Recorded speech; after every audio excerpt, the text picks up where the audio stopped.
Assalamualaikum warahmatullahi wabarakatuh. Innal hamdalillah nahmaduhu wa nasta'inuhu wa nastaghfiruh wa na'udzu billahi min shururi anfusina wa min sayyiati a'malina. Man yahdihillahu fala mudilla lahu wa man yudlil fala hadiya lahu. أشهد أن لا إله إلا الله وحده لا شريك له وأشهد أن محمدا عبده ورسوله. يا أيها الذين آمنوا اتقوا الله حق تقاته ولا تموتن إلا وأنتم مسلمون. يا أيها الناس اتقوا ربكم الذي خلقكم من نفس واحدة وخلق منها زوجها وبث منهما رجالا كثيرا ونساء واتقوا الله الذي تساءلون به والأرحام إن الله كان عليكم رقيبا. يا أيها الذين آمنوا اتقوا الله وقولوا قولا سديدا يصلح لكم أعمالكم ويغفر لكم ذنوبكم ومن يطع الله ورسوله فقد فاز فوزا عظيما. أما بعد فإن أصدق الحديث كتاب الله وخير الهدى هدى النبي صلى الله عليه وسلم وشر الأمور محدثاتها وكل محدثة بدعة وكل بدعة ضلالة وكل ضلالة في النار. أيها الحاضرون معاشر المسلمين رحمني ورحمكم الله. Kita membuka majlis ilmu ini dengan memuja dan memuji Allah Subhanahu wa taala, karena dialah satu-satunya zat yang berhak untuk dipuja dan dipuji. Karena Allah Subhanahu wa taala saja yang memiliki kesempurnaan, maka pujian yang sempurna hanya milik Allah Tabaraka wa taala. Terlebih kita adalah hamba-hamba Allah yang bergerak, yang bernafas, yang berjalan, yang hidup di atas permukaan bumi ini dengan karunia-karunia dan nikmat-nikmat dari Allah Subhanahu wa taala. Kita berusaha menjadi hamba-hamba Allah yang bersyukur, karena sedikit dari hamba Allah yang bersyukur. Qalilun min ibadiyasy syakur. Sedikit dari hambaku yang bersyukur kepadaku, kata Rabbul Izzati wal Jalalah dalam Al-Quranul Karim. Maka sebuah kenikmatan bagi kita, kita bisa berkumpul di majelis ilmu yang mulia ini, kembali menyimak, mendengarkan, memahami ayat-ayat Al-Quran dan hadis-hadis Rasulullah sallallahu alaihi wasallam. Salawat serta salam semoga senantiasa tercurahkan kepada Nabi kita, Nabi yang mulia, Nabi Muhammad sallallahu alaihi wa alihi wasallam. Hidup ini adalah sebuah perjalanan. Perjalanan untuk sampai ke sebuah tujuan. Kita semua berjalan menuju Allah Subhanahu wa taala, sebagaimana yang disabdakan oleh Nabi sallallahu alaihi wasallam dalam hadis riwayat Al-Imam Muslim dalam sahihnya, kullun nasi yaghdu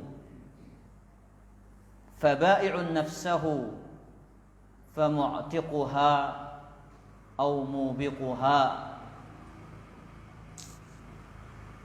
Setiap manusia berjalan. Setiap manusia melakukan perjalanan hidup. Semua mereka mempertaruhkan dirinya. Ada yang mampu menyelamatkan diri mereka, dan ada pula yang tidak mampu menyelamatkan dirinya. Dia menjadi orang yang celaka dan binasa. Orang yang selamat adalah orang-orang yang mengenal jalan kebenaran dan mengikutinya. Dan orang yang binasa dan celaka adalah orang-orang yang tidak mengetahui jalan kebenaran, apalagi sampai dia mengikutinya. Makanya dalam hidup ini, untuk kita sampai kepada tujuan kita, kita harus tahu jalan itu. Mana jalan yang akan bisa mengantarkan kita, menyampaikan kita kepada tujuan kita. Jikalau jalan itu salah, maka pasti tidak akan sampai kepada tujuan. Jikalau jalan itu benar, maka kita akan sampai kepada tujuan kita. Makanya Al-Imam Ibnu Qayyim rahimahullahu ta'ala, sudah kita baca pada pertemuan yang telah lalu, ketika kita mengatakan jalan kebenaran itu adalah satu, beliau mengatakan dalam kitabnya Al-Fawaid halaman 223, al-jahlu bit-tariq wa afatiha wal maqsud yujibu at-ta'ab al-katsir. Ketidaktahuan tentang jalan kebenaran dan rintangan-rintangannya dan tujuannya. Ketidaktahuan tentang jalan kebenaran dan rintangan-rintangan yang malang melintang di atasnya, serta tidak memahami maksud dan tujuan jalan tersebut, pasti akan membuahkan kepayahan dan keletihan yang besar. Ma'al faidatil qalilah, di samping faidah yang didapatkan sangat sedikit. Makanya inilah tema kita pada kesempatan ini. Kenalilah kebenaran, kenalilah jalan kebenaran, pelajari dia, ketahui dia, sehingga kita sampai kepada Allah Subhanahu wa ta'ala. Ingat ikhwatal iman, sebelum kita melanjutkan kajian ini, kita ingat ucapan Al-Imam Al-Albani rahimahullahu ta'ala. Beliau mengatakan, at-tariqu ilallahi tawilun. Jalan menuju Allah itu sangat panjang. Walaysal muhimmu antasila akhirat tariq. Bukan yang terpenting engkau bisa sampai di akhir jalan tersebut. Bukan terpenting engkau bisa sampai di akhir jalan tersebut. Walakinnal muhim an tamuta 'ala tariq. Tetapi yang terpenting bagaimana engkau bisa meninggal di atas jalan tersebut. Karena jalan menuju Allah itu panjang. Jalan menuju Allah itu jauh. Untuk sampai ke ujungnya sangat berat. Tapi yang terpenting adalah bagaimana kita mati, bagaimana kita diwafatkan oleh Allah, bagaimana kita meninggalkan dunia ini di atas jalan yang diridhoi oleh Allah, di atas jalan yang diinginkan oleh Allah, di atas jalan yang akan mengantarkan kita menuju surga Allah. Itulah yang kita inginkan, itulah yang kita cita-citakan, itulah yang selalu kita dambakan. Ikhwatal iman, pelajari kebenaran ini supaya kita tahu siapa orang-orang yang berada di atas kebenaran. Bagaimana kata para ulama, i'rifil haqqa ta'rif ahlahu. Kenali kebenaran itu, pelajari dia, engkau akan tahu siapa orang-orang yang berada di atas kebenaran. Kenali dia, pelajari dia, maka kita akan bisa memiliki timbangan, kita akan bisa memiliki neraca yang dengannya kita mengukur ucapan fulan itu benar, ucapan dia itu salah. Karena apa? Kita memiliki neraca yang dengannya kita menimbang ini salah dan ini benar. Qatal iman rahimani wa rahimakumullah. Taib. Qala al-muallif hafizahullahu ta'ala, wa qad qala Allah ta'ala, Allah Subhanahu wa ta'ala berfirman, wa'tasimu bihablillahi jami'an wa la tafarraqu wadhkuru ni'matallahi 'alaikum idh kuntum a'daa'a fa'allafa baina qulubikum fa asbahtum bi ni'matihi ikhwana. Dalam surat Ali Imran ayat 103. Berpegang teguhlah kalian dengan tali agama Allah. Janganlah kalian berpecah belah. Janganlah kalian bercerai-berai. Wadhkuru ni'matallahi 'alaikum, dan ingatlah nikmat Allah atas diri kalian.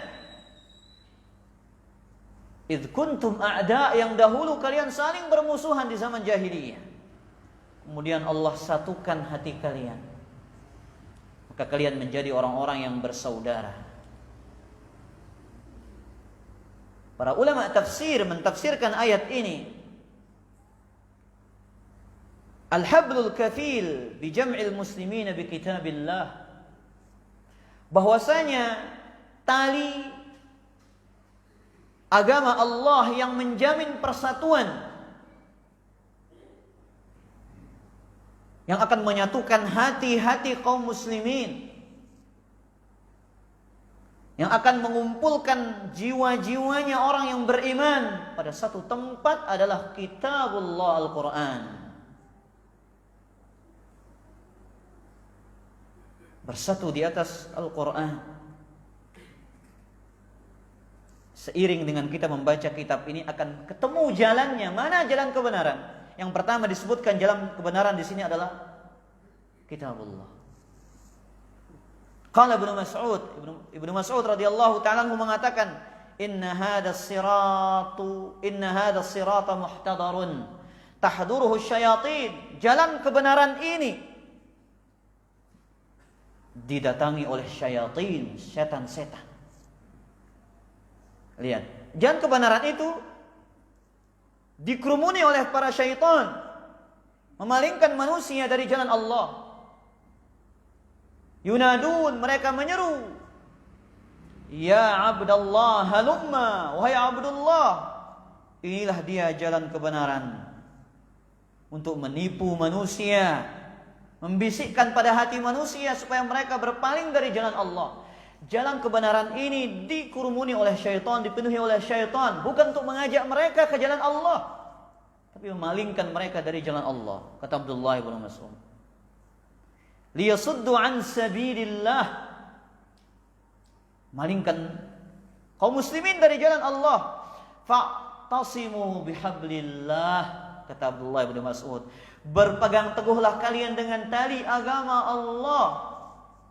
Fa inna hablallahi huwa kitabullah, karena tali agama Allah itu adalah apa? Al-Quranul Karim. Pada asar ini ada dua faidah. Perhatikan ikhwatal iman, ada dua penjelasan pada asar ini. Yang pertama, kata Syekh, an-nasirata wahidun, jalan kebenaran satu. Karena Abdullah bin Mas'ud mengatakan, sesungguhnya jalan kebenaran itu didatangi oleh syaitan-syaitan. Satu jalan. Hanya saja dikelilingi oleh syaitan yang ingin memalingkan, memisahkan manusia dari jalan kebenaran. Jalan yang satu ini dipenuhi oleh syaitan dengan tujuan memalingkan, memecah belah manusia dari jalan kebenaran. Perhatikan kata Syekh, wala tajidu sabilan ila tafriqihim ahsan min iddi'ai ta'addudihi. Sementara syaitan tidak menemukan metode terbaik, jalan terbaik untuk memecah belah manusia ini, melainkan dengan satu klaim. Mana dia? Ucapan yang mengatakan semua kelompok itu benar. Semua pemikiran itu benar. Inilah metode syaitan. Tidak ada jalan lain kecuali dengan mengatakan ini. Tak usah saling salahkan sudah. Semua masing-masing tujuannya satu, Allah. Ya, hormati saja mereka. Biarkan saja mereka melakukan keyakinan mereka. Ya. Inilah klaim yang dicampakkan oleh syaitan pada hati manusia. Maka barang siapa yang memasukkan anggapan ini kepada hati manusia, kata Syekh, fakullu man rama ihaman nas annal haqqa laysa mahjuran fi sabilin wahidatin. Barang siapa memasukkan anggapan ini kepada hati manusia, fa innama huwa syaitan, maka dia mirip seperti syaitan. Karena Allah mengatakan, famada ba'dal haqqi illa ad-dhalal. Maka tidak ada sesudah kebenaran melainkan kesesatan. Faedah yang kedua, tafsiran dari hablullah yang kaum muslimin wajib berpegang teguh di atasnya. Apa tafsiran hablullah para jamaah tadi? Apa tafsir hablullah? Apa tafsir hablullah tadi Allah itu? Al-Quran, ya kan? Iya. Diamnya antum ini paham atau diamnya antum bingung? Kan sudah kita bacakan, kata Abdullah bin Mas'ud tadi apa? Fa'tasimu bihablillah, berpegang teguhlah dengan tali agama Allah. Fa inna hablullahi huwa kitabullah. Karena tali agama Allah itu adalah Al-Quran. Tafsiran ini, ya, tidak bertentangan. Abdullah bin Mas'ud mengatakan tali agama Allah itu adalah Al-Quran. Kemudian dalam riwayat yang lain, Abdullah bin Mas'ud mengatakan as-siratal mustaqim alladzi tarakana alaihi Rasulullah sallallahu alaihi wasallam. Jalan kebenaran itu adalah, jalan yang lurus itu adalah jalan yang ditinggalkan kami di atasnya oleh Rasulullah SAW. Jalan yang lurus itu adalah jalan yang ditinggalkan kami di atasnya oleh siapa? Rasulullah SAW. Apakah bertentangan tafsiran ini dengan tafsiran yang pertama? Tidak bertentangan.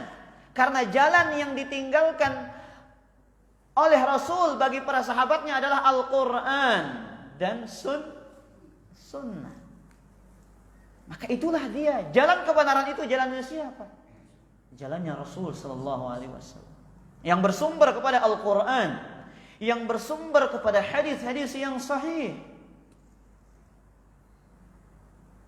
Rasul meninggalkan bagi para sahabatnya 2 pusaka. Barang siapa yang berpegang teguh dengan 2 pusaka ini tidak akan pernah tersesat, kata Nabi SAW. Nabi yang menjamin. Hadis riwayat Al-Imam Malik dalam Muwatta'nya. Nabi SAW mengatakan, taraktu fikum ma in tamassaktum bihi lan tadillu ba'di abadan.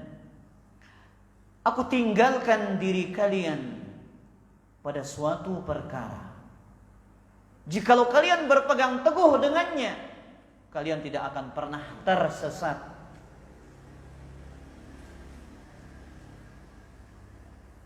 Jawabannya, kitab Allah wa sunnati.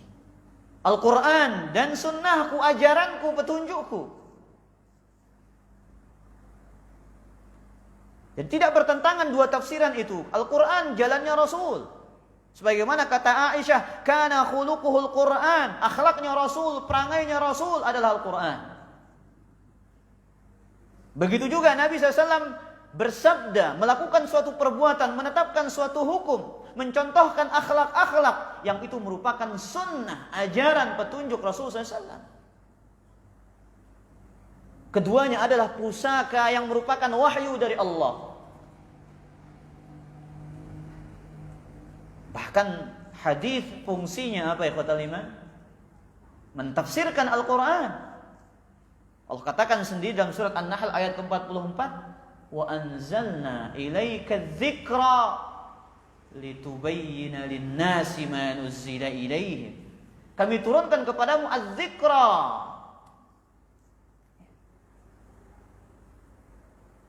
Al-Quran. Litubayyana lin-nas. Tugas kamu menjelaskannya kepada manusia. Dengan apa? Dengan sunnahnya. Maka oleh karena itu Nabi kita sallallahu alaihi wasallam, ketika umatnya tersusupi perpecahan, Rasul alaihi salatu wassalam memberikan petunjuk, memberikan solusi ikhwatal iman. Mari kita renungkan dengan hati yang bersih, dengan jiwa yang tenang solusi ini. Supaya kita bisa menerima kebenaran. Kata Nabi sallallahu alaihi wasallam dalam hadis riwayat Abu Daud. Ini hadis yang masyhur, hadisnya Irbad bin Sariyah. Nabi salat subuh kemudian duduk menasihati para sahabat. Nasihat yang meneteskan air mata, yang membuat air mata para sahabat mengalir dengan deras. Zarafat minhal uyun wa wajilat minhal qulub, kata para sahabat.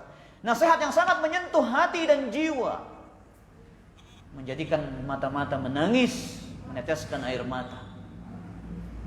Kata Nabi SAW, innahu man ya'ish minkum ba'di fasayara ikhtilafan katsira. Sesungguhnya orang yang hidup setelahku pasti akan melihat perselisihan yang banyak. Sunnatullah, ketetapan Allah, akan terjadi perpecahan, akan terjadi perselisihan di tubuh kaum muslimin. Apakah ucapan Nabi ini dusta? Demi Allah, kebenaran yang tidak ada keraguan sedikit pun di dalamnya. Dan kita melihat sendiri bukti nyatanya, ikhwatal iman. Satu akidah saja berapa pendapat? Contoh akidah tentang di mana Allah. Antum sudah tahu perbedaan kaum muslimin tentang akidah ini. Apa solusi dari perbedaan pendapat? Perpecahan di tubuh kaum muslimin. Kata Nabi SAW setelahnya, fa'alaikum bisunnati. Jikalau itu terjadi, berpegang teguhlah dengan ajaranku, dengan petunjukku, dengan sunnahku, wa sunnatil khulafa'ir rasyidin. Ini dia yang terpenting juga. Dan sunnah, petunjuk para khulafa, para sahabat Rasulullah SAW. Pahami jalannya Rasul, pahami Al-Quran, pahami hadis Rasul dengan sunnatil khulafa, sunnatil sahabat, dengan metode beragamanya para sahabat, jalan hidupnya para sahabat Rasul alaihi wassalatu wassalam. Ini solusinya ikhwatal iman. Karena Nabi mengatakan al-mahdiyin, ar-rasyidin, mereka yang diberikan petunjuk, mereka yang mengikuti kebenaran dan mengamalkannya. Nabi tegaskan sekali lagi, tamassaku biha, pegang erat-erat. Pegang erat-erat, kata Nabi alaihi salatu wassalam. Pegang dengan erat dan kuat. Bahkan Nabi menggambarkan dengan mengatakan, wa'addu 'alaiha bin nawajid. Gigitlah erat-erat dengan gigi geraham kalian. Jangan sampai lepas. Kemudian Nabi memperingatkan, ini yang banyak gak disukain sama orang, hadis ini. Demi Allah, hadis ini seakan-akan menjadikan tubuh kita alergi yang gak suka.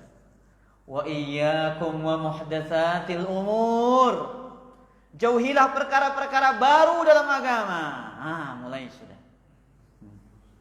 Oh, ini hadisnya Wahabi katanya. Ya akhi, ini bukan hadis Wahabi, hadis Rasul alaihi salatu wassalam. Kenapa Anda tidak suka mendengarkannya?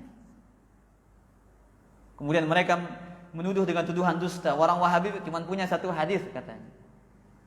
Kita punya bukan Satu hadis berjuta hadis. Fa inna kulla muhdatsatin bid'ah. Karena setiap perkara baru dalam agama itu adalah banyak dai yang enggak paham ikhwatal iman. Saya pahamkan. Mari kita pahamkan diri kita dengan baik. Bedakan perkara baru dalam urusan dunia dan agama. Bedakan. Urusan dunia silahkan antum berkreasi. Bikin bakso beranak, bakso hamil setelah antum sudah. Ya urusan dunia, itu urusan antum. Antum modifikasi urusan dunia ini nggak ada urusan. Urusan agama jangan main-main. Ini yang dilarang oleh Nabi, urusan agama. Karena agama itu sempurna. Makanya Nabi melarang wa iyyakum, jauhilah perkara baru dalam agama. Bukan dunia. Ya kalau dunia nggak jadi kita ngapa-ngapain para jamaah, nggak boleh pakai HP, nggak boleh pakai mic, apalagi mic harus ada kamera di situ dua yang nyoting itu, nggak boleh karena bid'ah semua. Tapi banyak yang nggak paham, oh selalu bid'ah katanya. Nggak usah suruh mereka haji pakai sawat katanya, suruh mereka haji pakai onta katanya. Ini orang-orang yang gagal paham tentang bid'ah hotel iman. Mereka nggak paham apa itu bid'ah. Baik. Qala Ibnu Battah Al-Ukbari dalam kitab beliau Al-Ibanah min Ushulid Diyanah, jilid pertama halaman 237. Jadi sudah sedikit ada jalan kebenaran itu para jamaah Al-Quran dan Sunnah di atas pemahaman para sahabat. Itu jalan kebenaran. Ibnu Battah rahimahullah menjelaskan dalam kitabnya Al-Ibanah, sebab bersatunya kalimat salaf ala aqidatin wahidah, di atas akidah yang satu. Kenapa para salaf berada di atas akidah yang satu? Qala falam yazalis sadrul awwal wa ala hadha jami'an. Senantiasa generasi pertama berada di atas perkara ini. Ala ulfatil qulub, di atas satu hati. Hati mereka bersatu. Wattifaqil madahib, di atas satu madhab. Kitab Allahi ismatuhum, Al-Quran menjadi penjaga mereka. Wa sunnatil Mustafa mi imamuhum, sunnah Nabi sallallahu alaihi wasallam sebagai imam mereka. Ini kata Ibnu Battah. Perhatikan ini titik beratnya. La yasta'milunal ara. Mereka tidak menggunakan rasio dan logika dalam beragama. Al-Quran dan Sunnah didahulukan dari pendapat siapapun. Dari pendapat ustadz, dari pendapat alim, dari pendapat tuan guru. Keduanya dikedepankan. Haram hukumnya mengedepankan perasaan, rasio, akal, logika, pendapat manusia daripada Al-Quran dan hadis Rasul sallallahu alaihi wasallam. La yasta'miluna al-ara wa la yafza'una ila al-ahwa, dan mereka tidak menggunakan hawa nafsu, perasaan. Falam yazalin nasu ala dzalik. Maka para sahabat senantiasa berada di atas kebaikan, di atas kebenaran. Wal qulubu bi ismati maulaha mahrusah, maka hati-hati mereka dengan penjagaan Tuhan mereka selalu terjaga. Wan nufusu an ahwaiha bi inayatihi mahbusah, dan jiwa-jiwa mereka terlindungi dari hawa nafsunya dengan perlindungan Allah Subhanahu wa taala. Wa sadaqa rahimahullah. Benarlah apa yang diucapkan oleh Ibnu Battah ikhwatal iman. Para sahabat bersatu ikhwatal iman. Karena mereka tidak pernah bertaklid, fanatisme dalam beragama. Kita sekarang fanatisme kepada kelompok sehingga hadis Rasul mental. Dia tahu itu kebenaran, hadisnya sahih. Telah jelas pendapat imam kepada mereka. Tapi mereka tidak mau menerimanya. Kenapa? Karena bertaklid. Taklid yang tercela, taklid buta. Sehingga mereka menolak dalil. Entah karena fanatisme kepada golongannya, kepada kelompoknya, atau karena terlalu taklidul a'ma, fanatik, taklid buta, mengikuti, mengekor buta kepada pembesar-pembesarnya, alimnya. Sehingga apa? Apa yang dikatakan haram dia ikuti, katakan haram. Apa yang dikatakan halal dia ikuti, katakan halal. Padahal Al-Quran dan Sunnah sebaliknya tidak berbicara seperti itu. Benar apa diucapkan oleh Ibnu Battah para jamaah. Kenapa? Fa inna dinallahi wahidun la yakhtalif. Agama Allah itu satu. Agama ini satu, ikhwatal iman. Agama Allah ini satu. Yang disampaikan oleh Rasul, yang dipahami oleh sahabat, itu agama itu satu. Gak ada duanya. Makanya kebenaran itu satu. Makanya Allah mengatakan, walau kana min indi ghairillah lawajadu fihi ikhtilafan katsira. Jikalau agama ini datang dari selain Allah, Al-Qur'an ini datang dari selain Allah, kalian akan mendapati perselisihan yang banyak. Akan ada pertanyaan, kenapa terjadi perbedaan pendapat? Padahal Al-Quran sebagai pedoman mereka, hadis Rasul sebagai pegangan mereka. Dalam memahami ini yang berbeda. Iya. Dalam memahami ikhwatal iman. Kalau pemahamannya berporos pada satu pemahaman,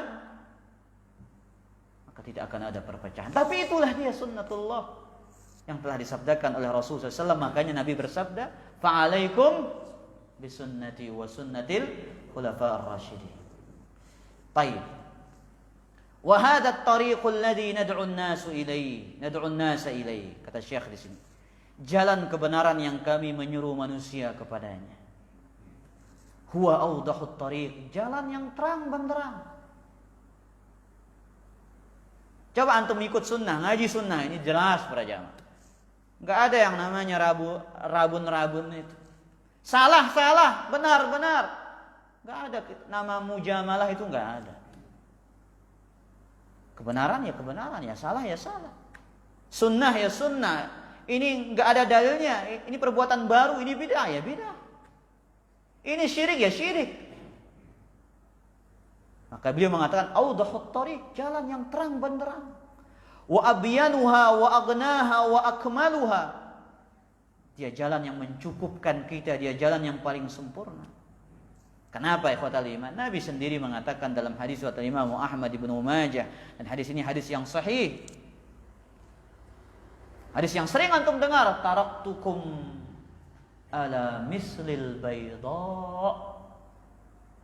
Aku tinggalkan kalian di atas jalan yang putih bersih. Hadis ini diucapkan oleh Rasul ketika Umar bin Al-Khattab membawa lembaran-lembaran yang dia dapatkan dari sebagian ahli kitab. Kata Nabi kepada Umar, ya bin Al-Khattab, amutahawwikun, apakah engkau ragu-ragu wahai Umar terhadap agamamu sendiri sehingga engkau harus membaca kitabnya orang-orang ahli kitab ini? Apa kata Nabi? Laqad taraktukum ala mislil bayda'i naqiyah. Kutinggalkan kalian di atas jalan yang terang putih bersih. Lailuha kanahariha, malamnya seperti siangnya. La yazighu anha ba'di illa halikun. Tidaklah yang menyimpang dari jalan ini melainkan pasti akan binasa dan celaka. Tapi saya masih rabun-rabun Ustaz. Ya belajar biar gak rabun. Nah, masih saru-saru ini Ustaz. Ya, kalau antum talbisul haqqo bil batil, antum campurkan semua di kepala antum, bingung. Semua antum dengar ya, bingung. Hari ini, lihat, ini bagus. Semua dimasukkan dalam kepalanya. Sama kayak komputer ya, ikhwatal iman. Antum masukkan file yang banyak, full memorinya. Warning muncul, error katanya. Begitu kita. Dan fitrah manusia tidak bisa mengingkari kebenaran itu di mana ya, tidak bisa. kecuali hati yang sudah terkontaminasi. Perhatikan ucapan indah ini, kata Syekh Abdul Malik Ramdhani, wa idza hawala al-mar'u takmilahu aw tazinahu, bagaimanapun seseorang berusaha menyempurnakan jalan Rasul yang sudah sempurna, menghiasi jalan Rasul yang sudah sempurna, bima lam yaf'al Rasulullah SAW, dengan suatu yang tidak pernah diperbuat oleh Rasul. Perhatikan, bagaimanapun orang berusaha menghiasi jalan ini, agama ini, dengan sesuatu yang tidak pernah dipraktekkan oleh Nabi Sallallahu Alaihi Wasallam, wala ashabuhu, dan tidak pernah dilakukan oleh para sahabat. Perhatikan dia, fa innama ya'ruju bihim fi turuqat. Maka kata Syekh di sini hafizahullahu taala, ya, maka pada hakikatnya mereka berusaha menyimpang menuju jalan kesesatan. Ini bahaya. Anda melakukan perbuatan yang tidak pernah dilakukan oleh Rasul, maka Anda berusaha menjatuhkan diri Anda dalam jurang kesesatan. Tapi hebat ikhwatal iman, para pelaku bid'ah ini membuat ibadah-ibadah baru yang gak ada contohnya dari Nabi. Nah, ini yang selalu membuat orang alergi dengan kata ini, kata perkara baru. Ya. Mereka tidak suka dengan ucapan ini. Mereka mencari sejuta dalil untuk melegalkan perbuatan mereka. Juta dalil. Dalil yang sahih dicomot, dipahami dengan pemahaman dia untuk membenarkan. Apa? Salah contoh, seorang dai mengatakan, ketika hadis Sahih Bukhari, Bilal didengar suara trompanya di dalam surga oleh siapa? Rasulullah. Kemudian Nabi bertanya, Bilal, apa gerangan amalanmu yang membuatmu seperti itu?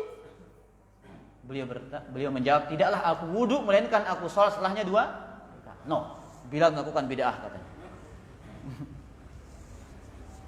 Wahada min akbaril jahl, di antara kebodohan yang besar. Utsman radhiyallahu anhu ini orang yang enggak baca hadis ini. Coba dia baca hadis yang lain, dia tahu Nabi mensyariatkan sholat wudhu 2 rakaat setelahnya. Mana hadisnya? Riwayat Utsman, dalam Bukhari dan Muslim dan yang lainnya. Ketika Nabi Utsman mencontohkan tata cara wudu Nabi SAW, di akhir hadis itu Nabi Utsman mengatakan apa? Ra'aitun Nabiyya sallallahu alaihi wasallam yatawaddau nahwa wudu'i hadza. Aku melihat Nabi SAW berwudu seperti cara wuduku seperti ini. Thumma yaqul, kemudian Nabi bersabda, man tawadda'a nahwa wudu'i hadha thumma yusalli rak'atain la yuhaddithu fihi ma nafsahu illa ghafarallahu lahu ma taqaddama min dhanbih. Tidaklah dia berwudu seperti cara wuduku ini, kata Nabi. Kemudian dia salat 2 rakaat, dia khusyuk di dalamnya, melainkan Allah akan mengampuni dosa-dosa yang telah lalu. Setelah wudu salat 2 rakaat. Dari mana bid'ahnya? Tapi itulah dia ahli bid'ah, mencari dalil-dalil yang melegalkan bid'ah mereka. Baik. Maka oleh karena itu Nabi kita sallallahu alaihi wasallam, al-bid'atu ad-dhalalah. Bid'ah itu adalah sesat, kata iman. Baik, kata iman rahimani wa rahimakumullah, kita akan lanjutkan pada pertemuan yang akan datang karena ini sudah azan. Ya, silakan azan dulu. Kalau ada pertanyaan kita akan jawab biidznillah taala.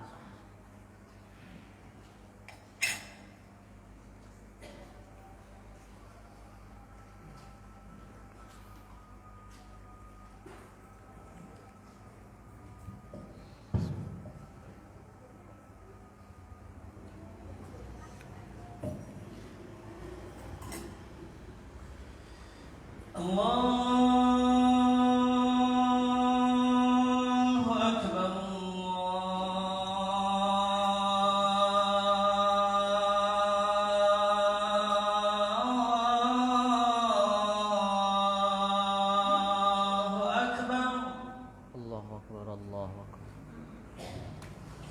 أشهد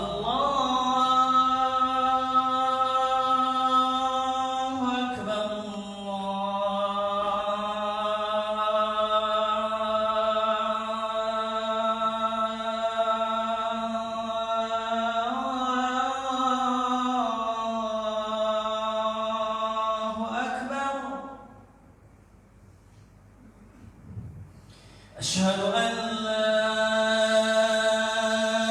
إله إلا الله.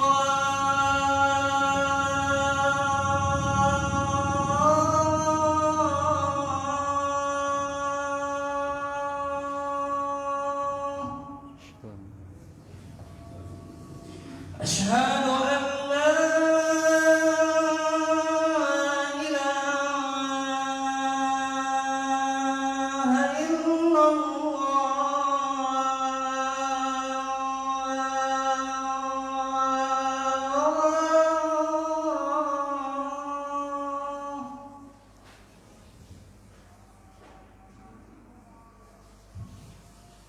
أشهد أن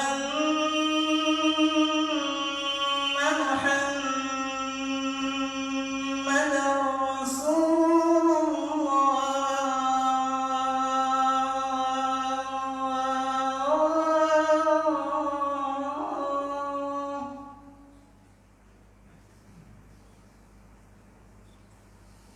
أشهد أن محمدا رسول الله.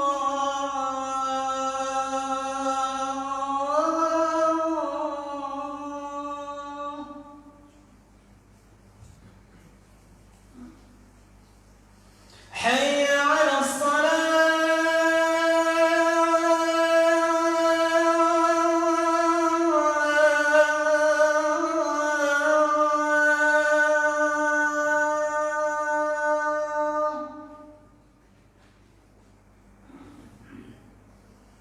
حي على الصلاة.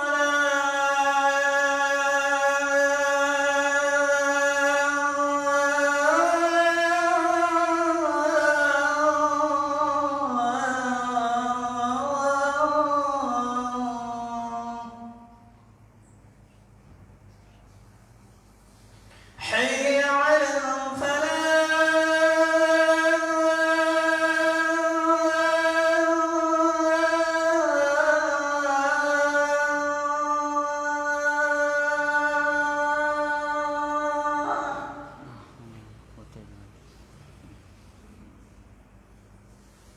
حي على الفلاح.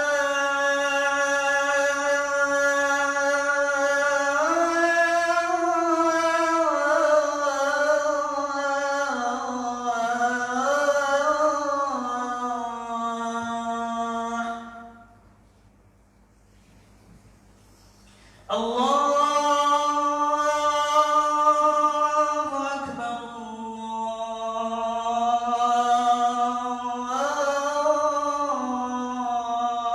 الله أكبر.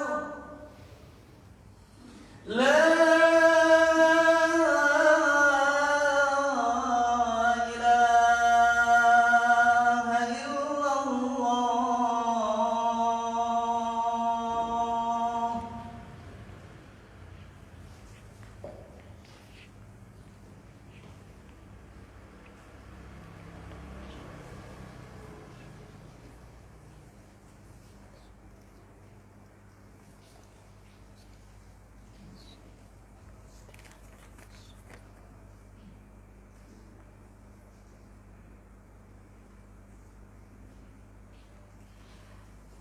Alhamdulillah wassalatu wassalamu ala Rasulillah wala haula wala quwwata illa billah.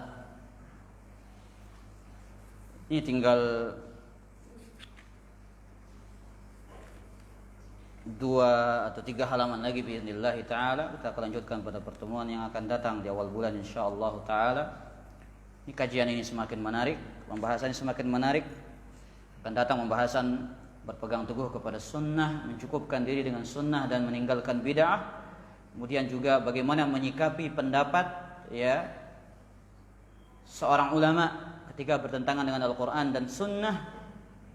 Kemudian bagaimana menyikapi slogan kembali kepada Al-Quran dan Sunnah, karena banyak yang tidak setuju dengan slogan ini, seakan-akan mereka mengatakan orang-orang Salafi ini kembali kepada Al-Quran dan Sunnah, mereka tidak mau memahami Al-Quran dan Sunnah dengan pemahaman para ulama. Akan datang insyaallah ta'ala bantahan-bantahan terhadap syubhat-syubhat seperti ini. Sini ada beberapa pertanyaan. Yang pertama, pertanyaan dari pemirsa. Kita ketahui bahwasanya manhaj salaf berpegang teguh dengan sunnah dan Al-Quran di atas pemahaman para sahabat. Namun banyak yang mengaku bermanhaj salaf namun tidak berani menunjukkan dirinya karena takut dicibir dan dianggap asing oleh masyarakat, bahkan keluarganya sendiri, sehingga membuatnya jarang mendatangi majelis ilmu, bahkan menjalankan sunnah-sunnah yang dia ketahui. Namun dia tetap berpegang teguh kepada manhaj salaf tanpa terpengaruh dengan ajaran yang lain. Ini bukan tetap berpegang teguh, tapi tetap meyakini namanya. Iya, karena dia belum mau mengikuti. Dia masih khawatir, ikhwatal iman. Nabi SAW bersabda, "Bada al-Islamu ghariban, wa sayaudu ghariban kama bada'a, fatuba lil ghuraba." Islam awal mulanya muncul dalam keadaan terasing, dan di akhir zaman akan kembali terasing. Maka beruntunglah bagi orang-orang yang terasing. Siapakah orang terasing? Sebutkan, humul ladina yuslihuna idza fasadan nas. Mereka adalah manusia yang memperbaiki tatkala di mana masa-masa itu orang-orang sedang rusak.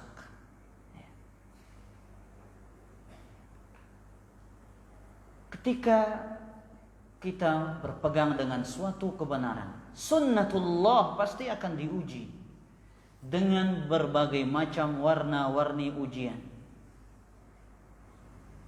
Ujian yang paling ringan adalah cibiran, celaan, bahan gunjingan, bahan gibahan. Itu ujian yang kecil.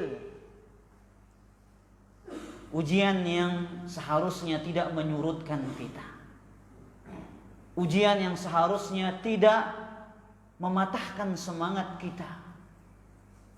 Ujian yang seharusnya membakar semangat kita untuk terus semangat berada di atas kebenaran dan mengikutinya dan mengamalkannya. Ikhwatal iman. Ketika dalam urusan dunia kita diuji oleh Allah. Dalam bisnis saja kadang bangun, jatuh, bangun. Apalagi dalam urusan agama, ujian. Kata Nabi SAW, "Asyaddun nasi bala'an al-anbiya, thumma al-amsal fal-amsal." Manusia yang paling berat ujiannya adalah para rasul, para nabi. Kemudian yang semisal dan yang semisal dengan mereka. Kita diuji, bahagialah dengan ujian itu. Dengan bersabar di atasnya. Subhanallah khotal iman.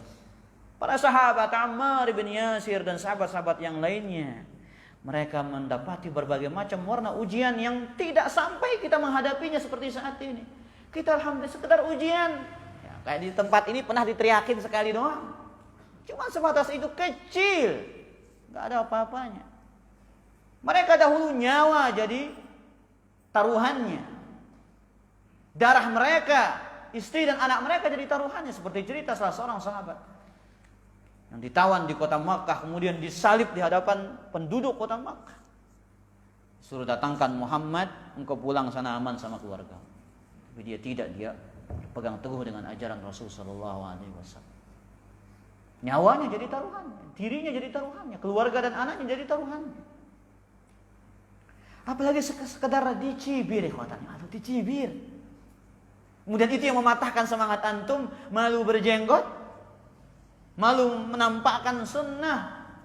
Apa kira-kira jawaban antum di hadapan Allah? Apa jawaban kita di hadapan Allah? Mohon maaf wahai Allah, saya malu sama manusia. Itu bukan alasan yang dibenarkan oleh Rabbul Izzati wal Jalalah untuk antum meninggalkan ajaran Nabi sallallahu alaihi wasallam. Ini alasan yang tercela. Makanya menggenggam sunnah ini berat. Nabi mengumpamakan seperti menggenggam bara api. Kata Nabi SAW hadis riwayat Imam Tirmidzi, "Inna min waraikum ayyamus sabr." Akan datang hari-hari di mana orang butuh kesabaran yang besar untuk berpegang teguh dengan agamanya. Kata Nabi SAW, "As-sabru fihinna."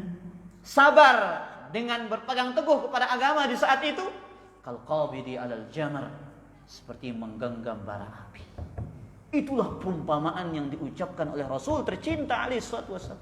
Menggenggam bara api. Antum coba, siapa yang mau ngetes genggam bara api? Antum tes, antum tahan, dia padam. Tapi tangan antum akan merasakan sakit. Seperti itulah megang sunnah ini. Kadang kita merasa tersakiti dengan ujian-ujian manusia. Tapi kita akan merasakan manisnya iman karena kita menggenggam jalan kebenaran.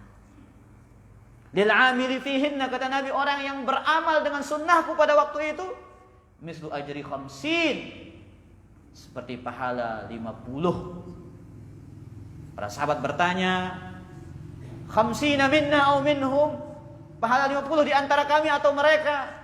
Bal ajru 50 minkum, pahala 50 sahabat di antara kami. Besar dan tidak mudah berpegang teguh dengan sunnah. Awalnya semangat, lama kelamaan sadaqallahul azim. Hilang dia. Berat istiqomah ini khotal iman. Nah, maka minta bantuan kepada Allah. Ista'in billah wala ta'jiz. Jangan lemah. Kita tolong Allah kuatkan hati kita di atas akidah yang benar, di atas manhaj yang benar. Allah taala ala wa ala. Di luar tema, apa hukum main futsal? Dengan perjanjian yang kalah bayar lapangan. Al-aslu fil asya al-ibahah. Hukum asal sesuatu itu boleh. Tapi kalau main futsal menampakkan aurat nggak boleh. Caranya sampai mana? Sampai pahanya.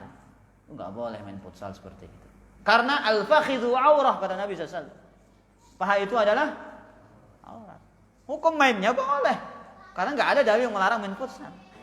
Tapi kalau ada disertai dengan maksiat, maka hukumnya berubah menjadi haram. Ya. Apalagi taruhan ini judi. Tidak boleh. Kebetulan ana hobi main sepak bola. Tapi setiap kita main sepak bola pasti ada yang taruhan judi. Satu atau beberapa orang dengan dalih supaya lebih semangat bermain. Masa harus taruhan baru semangat? Demi Allah ya khotal iman, maksiat yang lain akan menggeret kepada maksiat yang lain. Taruhan awalnya, nanti kalah begejuh. Ini pasti. Bola lewat, kaki tidak boleh lewat. Itu kan dosa semua ujung-ujungnya. Makanya satu maksiat akan membawa kepada maksiat yang lain. Ini hati-hati ya khotal iman. Apakah kita yang ikut di dalam bermain itu berdosa walaupun tidak ikut dalam taruhan? Nasihati mereka baru ikut. Kalau antum nggak bisa, nggak usah ikut. Nasihati. Cari tempat yang nggak ada taruhan, masih banyak. Nggak usah antum. Kalau tapi itu aja hobi saya, ya udah main sendiri sini, tentang bola sendiri sudah. Daripada ikut melakukan dosa. Nah, Allah Taala ala wa ala. Taib khotal iman, ada pertanyaan lagi?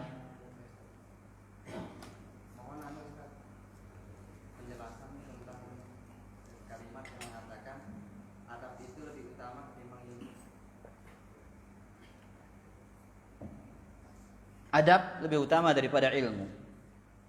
Taib. Banyak riwayat datang dari para sahabat, dari para salaf, tabi'in dan yang lainnya. Mereka mengatakan bahwasanya para ulama dahulu mempelajari adab sebelum mempelajari ilmu.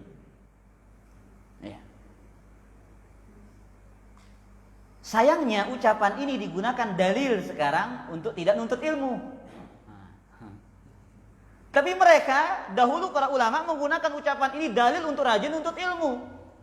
Bagaimana dia akan sampai kepada adab yang benar kalau tidak menuntut mempelajarinya? Artinya ucapan ini menunjukkan kepada kita bagaimana dalam menuntut ilmu itu kita harus menjadi penuntut ilmu yang beradab. Bagaimana penuntut ilmu sejati yang sebenarnya? Harus pelajari adab-adab dalam mengkaji ilmu itu. Supaya paham, supaya Allah bukakan cahaya ilmu ke dalam hatinya. Makanya terkadang ilmu itu enggak berpengaruh kepada kita karena adabnya yang kurang. Jadi maksudnya beradab sebelum berilmu artinya dalam menuntut ilmu harus beradab. Pelajari adab-adab menuntutnya bagaimana. Paham? Nah, itu maksudnya. Bukan berarti tidak nuntut ilmu.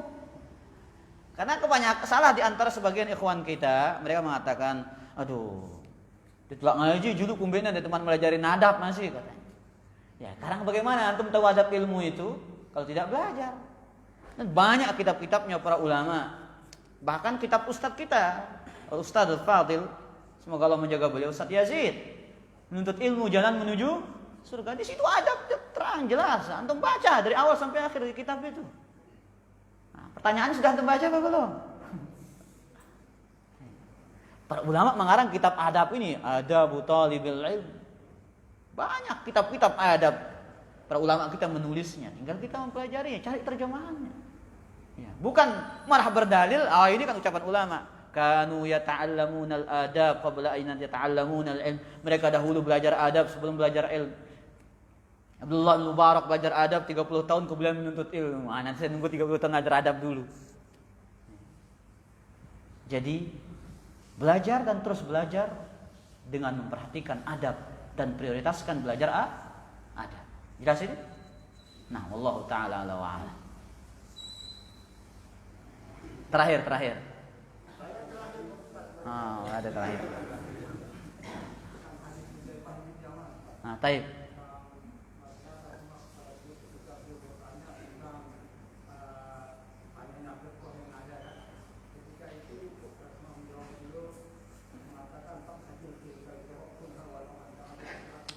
Ya.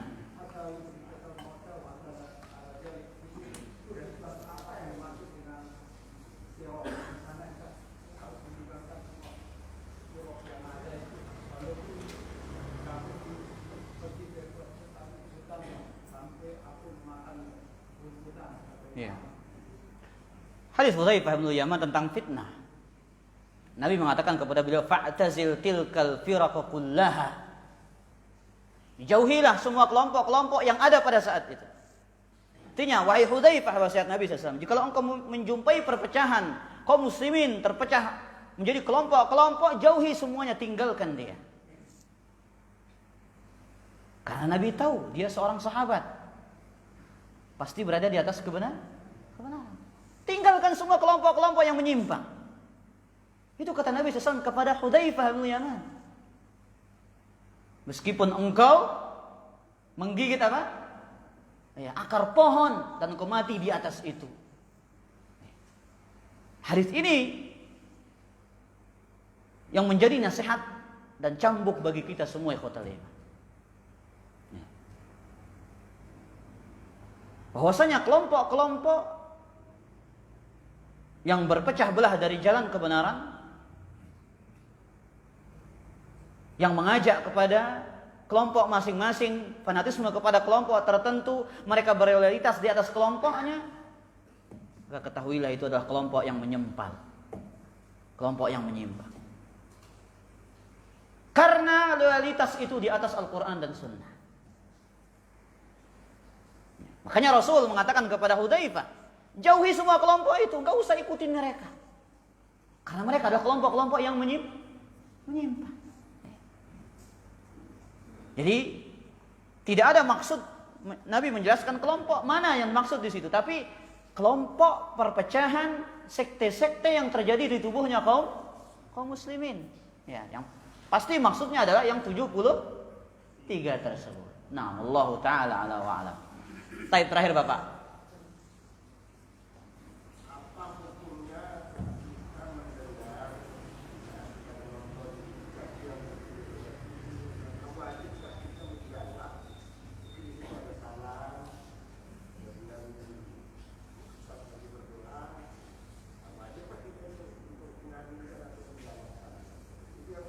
Ayo, terus.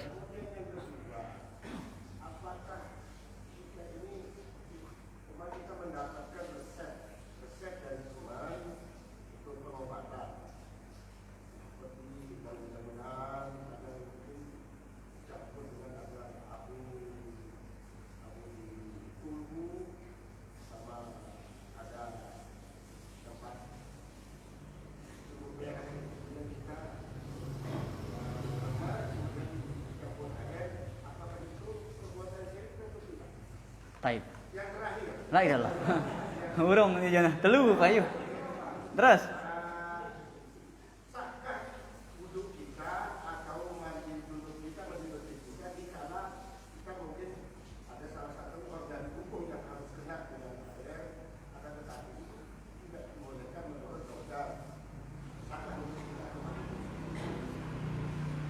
Baik. Pertanyaan pertama, wajibkah menjawab salam? Nah, menjawab salam hukumnya wajib meskipun kita sedang menonton televisi, karena sekarang ustadznya tujuannya kepada siapa? Nah, kepada seluruh yang mendengarkan. Ya, sama kayak di sini. Kalau menyampaikan salam hukumnya sunnah, tapi menjawabnya kata para ulama hukumnya wajib. Makanya misalkan di acara televisi dan misalnya kita mendengarkan ceramah, kalau ustaznya mengatakan assalamualaikum, maka kita menjawab waalaikumsalam. Bahkan Rasulullah SAW pernah disalami oleh salah seorang sahabat di dalam masjid. Beliau dalam keadaan tidak bersuci, bahkan beliau sengaja bertayamum kemudian menjawab salam sahabat tersebut. Ini menunjukkan wajibnya menjawab salam. Kemudian yang kedua mengenai tentang apa tadi? Pengobatan. Pengobatan dengan dedaunan seperti itu, kemudian dengan resep tertentu, apakah itu termasuk syirik? Kalau terbukti secara ilmiah, secara medis, ya maka tentu tidak dipermasalahkan. Termasuk itu pengobatan secara herbal seperti itu. Selama komposisi resepnya itu bukan hal yang diharamkan. Karena Nabi SAW mengatakan, Innallaha lam yaj'al shifa ummati fima hurrima alaihim. Karena Allah Subhanahu wa taala tidak pernah menjadikan kesembuhan bagi umatku itu pada perkara yang diharamkan atas diri mereka. Jadi komposisi obat itu tidak boleh dalam hal yang diharamkan. Jelas Bapak? Iya. Kalau komposisinya halal, bismillah halal. Dan terbukti secara ilmiah, bismillah. Karena sebab kesembuhan itu ada dua para jamaah. Perhatikan ini. Ada namanya sababun syar'i dan yang kedua sababun qadari. Sabab syar'i itu ada dalil yang menunjukkan dia, seperti ruqyah. Nah, ruqyah ini sebab syar'i. Kemudian sebab qadari, sebab yang terbukti secara medis dan ilmiah. Bahwasanya dengan obat itu akan memberikan kesembuhan, tapi tidak boleh bergantung kepada obat melainkan bergantung kepada Allah. Karena Allah yang memiliki kesembuhan. Makanya Nabi SAW ketika mengobati istrinya, beliau usap dengan tangan kanannya. Bismillah, Allahumma rabban nas, azhibil bas, washfihi anta syafi, la shifaan illa shifauka, shifaan la yughadiru saqama. Ya, di surat Bukhari. Apa kata Nabi SAW? Allahumma rabban nas, wahai Tuhannya manusia. Azhibil bas, hilangkanlah penyakit. Washfihi, sembuhkanlah dia. Antas syafi, engkau maha yang menyembuhkan. La shifauka shifaan la yughadiru saqama. Tidak ada kesembuhan melainkan kesembuhanmu. Obat itu sekedar sebab, bukan obat yang mengasih sembuhan. Makanya pentingnya merubah ketergantungan hati dengan Allah. Beda saat kita, oh itu dokter itu, masya Allah, mantap, top markotop katanya. Ya, kalau saya obat di sana, ini sudah salah, ini tawakal kita, tawakal pada dokter bukan pada Allah. Yang ketiga apa Bapak tadi? Masalah? Taib. Mandi junub. Tapi dia tidak mengenai tempat yang dikatakan oleh dokter kalau kena ini akan semakin lama sembuhnya. Inilah agama Islam, agama yang mudah. Innad dina yusrun. Agama itu mudah. Kemudian para ulama meletakkan kaidah al-masyaqqatu tajlibut taisir. rintangan, perkara yang memberatkan mendatangkan kemudahan. Antum ingat kisah sahabat yang mati gara-gara difatwakan dengan fatwa yang salah. Oh, harus mandi katanya. Padahal dia lagi apa?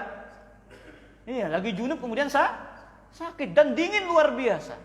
Padahal dia bisa cukup tayamum. Bahkan Bapak kalau misalkan sakit menggigil keras, kemudian mimpi junub. Enggak harus pakai air, cukup tayamum selesai.